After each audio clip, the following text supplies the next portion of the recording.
Hello, my dear friend. Welcome back. Okay, we are not friends yet.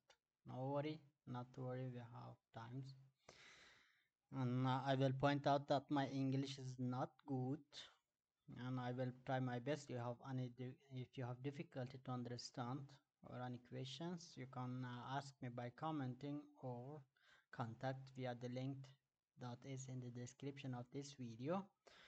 There, I will try to put the answer in writing. Okay, and as I mentioned before, this is the second video. The first one we'll talk about a little bit in detail and describe what is the McCumber cube. If you have not watched that one, I recommend that you must watch that one first and then come here. In this video, we are going to talk about the three dimension of the McCumber cube model and which element each dimension takes into consideration.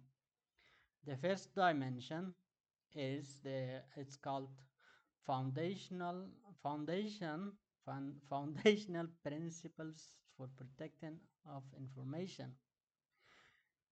This dimension has three elements in it. It's confidentiality, integrity, and availability. The first one, we're talking about confidentiality. The goal of confidentiality it is that only authorized user can view the information or data. It ensures that sensitive information is accessible only to those authorized to view it. And you may ask which mechanism or method there is to achieve this goal. I am very glad that you have asked the question, and it is a very legitimate question. Here I will be mentioning two methods or mechanism or procedure. You can call it what you want. The first one is data encryption. Here the goal of the encryption is that only the data or information is readable only to authorized member or user or employee. And if, for example, somehow the unauthorized user have access to this data, the data is not readable to them. They cannot read it until they can find the decryption key somehow. Okay, then the second mechanism is identity protecting and two-factor identification authentication. By this mechanism we are trying to ensure that when a user is accessing the data, we are going to be sure, okay, that is the employee A accessing this data which is authorized and not someone else trying to impersonate, for example, using the password and username of the employee A to access the information. And this can be achieved by two-factor authentication. If the unauthorized user have access to both the username and the device that is being used for two-factor authentication, then that is not a good uh, situation. We are not in a good situation, but that is tomorrow's problem. Today we are going to talk about just basic information. Okay, the second element is integrity. The goal of integrity is to prevent unauthorized modification of data or information. Here the goal is unauthorized modification and maintaining the accuracy and the completeness of data. For example, if we talk about a file, then the goal is here when you are reading the file, you can be sure that only authorized personnel have modified this file, and this file is complete, and all information that's supposed to be in that file is complete and correct, and only authorized user have modified it. That is the goal of integrity. And you may ask, which method or mechanism is there to achieve this goal or objective? That is a good and legitimate question, and I'm very glad or very happy that you have asked that question. Here I will mention two methods or mechanism or procedure. The first one is hash function, and the second is checksum.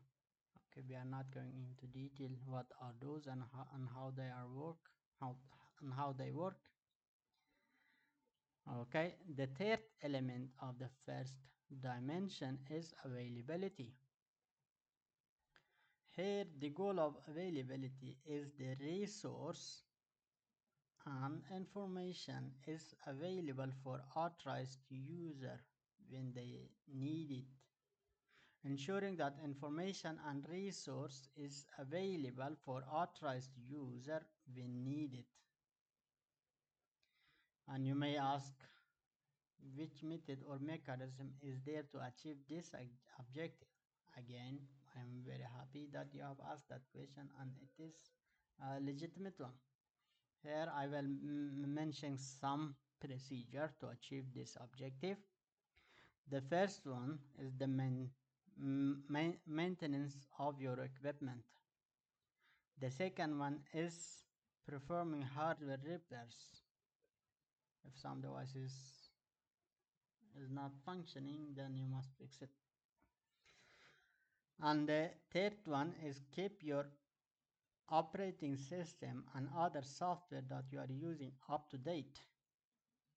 The fourth one is creating backups when, for example, your system is down or being hijacked, then it's a good idea to have backups. Then the fifth one is redundancy. By this fifth procedure, we can achieve the availability. Okay, now we are done with the first dimension, and its three elements altogether. So now we are ready to go to the second dimension. Second dimension also has three elements. First of all, the second dimension, it is protection of information in its possible states. Then you may ask, which state are those? And that is a very legitimate question. I'm very happy that you have asked that question.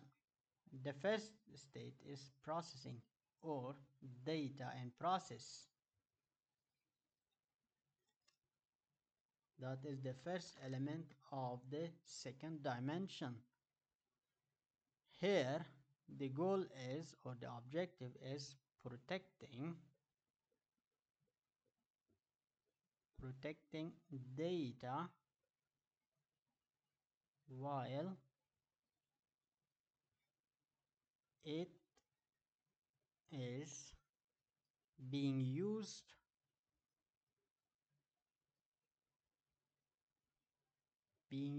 or processed.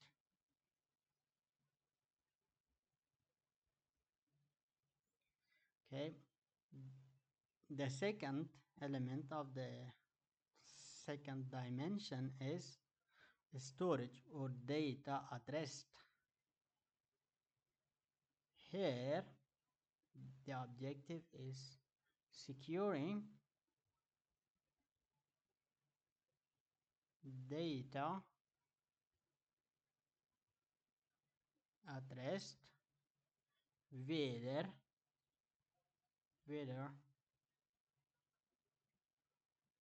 in database. Again, we are not going to talk about what is database, files, or other storage mediums or devices.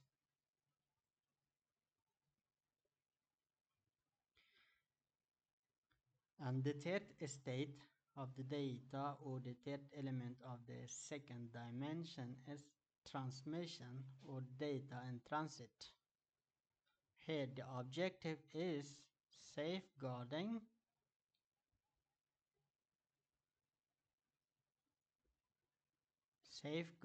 data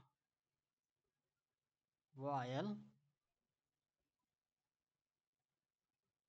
it is being transmitted transmitted transmitted across across the network. Okay, now we have mentioned all three elements of the second dimension, which data had three states: data in process, data in rest, and data in transit. Okay, now we are ready to start with the third dimension and talk about its element. The third dimension is security measure used to protect the data, and it has three elements. The first one is awareness, and you may ask what is awareness and how we can achieve it. That is a legitimate question. I am glad that you have asked that. Here I am trying my best to answer your question. I hope you are satisfied with that. First of all, educating by educating your employee and users, educating and training the employee,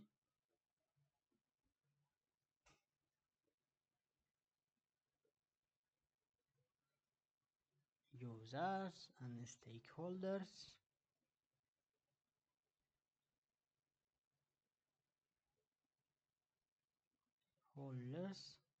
about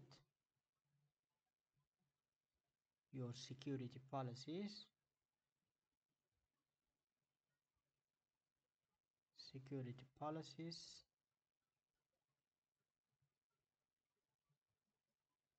and practices.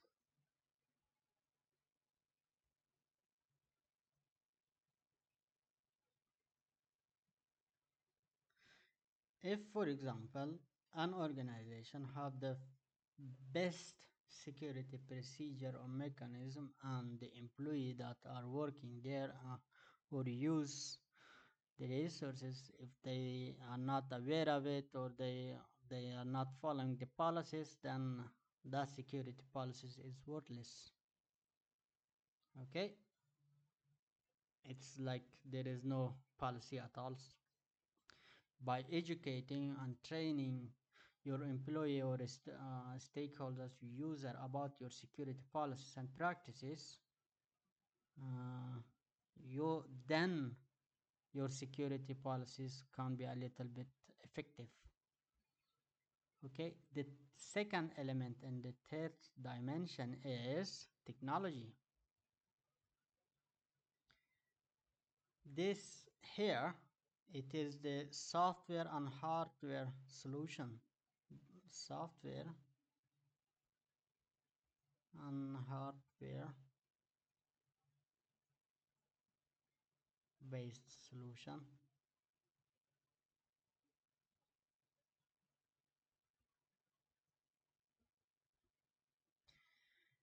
and the method and some technology that can be used here, some of it. I'm not going to mention all of it. It's encryption,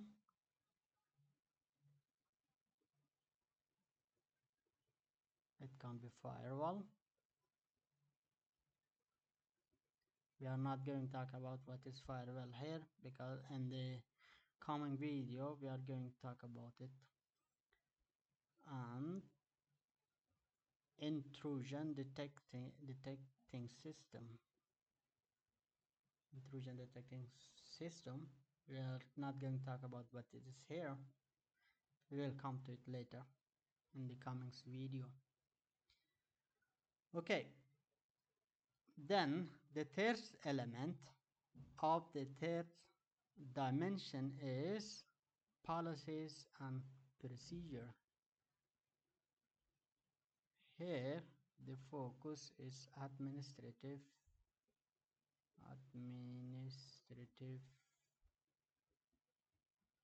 control. Here we want to establish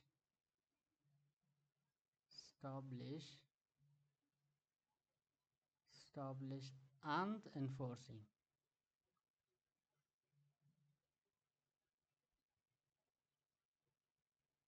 security policy and procedures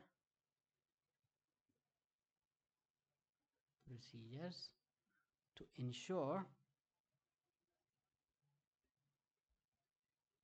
consistent. Here the word consistent is very important. Consistent and effective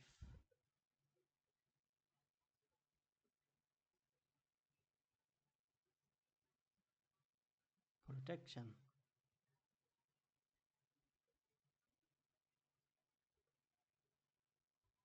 So if you have the best security policy, then you are not enforcing and you are not consistent about it, then your policy is worthless. Okay,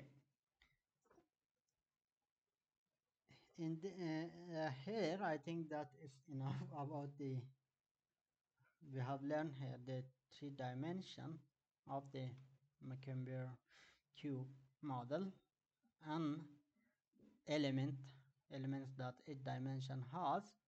In the next video we are going to summarize everything and answer the questions that is about why